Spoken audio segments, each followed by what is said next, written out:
Inaasahan nga sana ngayong umaga ang pagdating sa bansa ng 31 overseas Filipino workers mula sa Israel. Pero sa hindi pa matukoy na dahilan, hindi pa makumpirma kung bakit na-delayed yung flight ng mga OFW na manggagaling sa Qatar. So ibig sabihin, nagkaroon ng epekto sa kanilang pag-uwi sana yung pansamantalang pagsasara ng airspace ng Qatar bunsod ng airstrike ng Iran.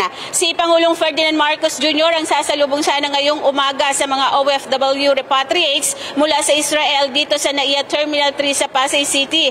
Hindi na rin natuloy ang Pangulo dahil sa delayed flight ng mga OFW. Maaga naman dumating dito sa NAIA Terminal 3 ang mga staff ng DSWD at Department of Health na kasama sana sa mga sasalubong sa mga kababayan natin na uuwi ng bansa mula sa Israel.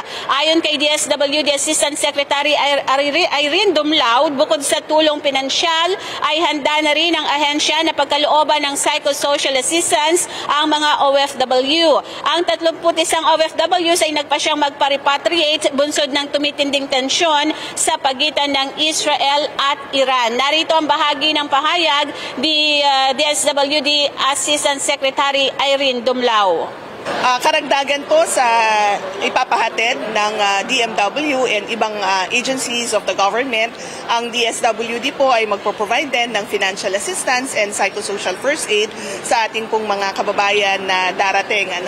At ito ay bahagi ng ating comprehensive package of services under assistance to individuals in crisis situation, considering na ito pong mga kababayan natin na uuwi po from the Middle East ay in crisis. Kaya nakahanda po ang DSWD, alinsunod na rin po sa direktiba ng ating Pangulong Marcos Jr. na tiyakin yung kapanatagan ng kalooban ng ating pong mga kababayan at matiyak yung kanila pong well-being.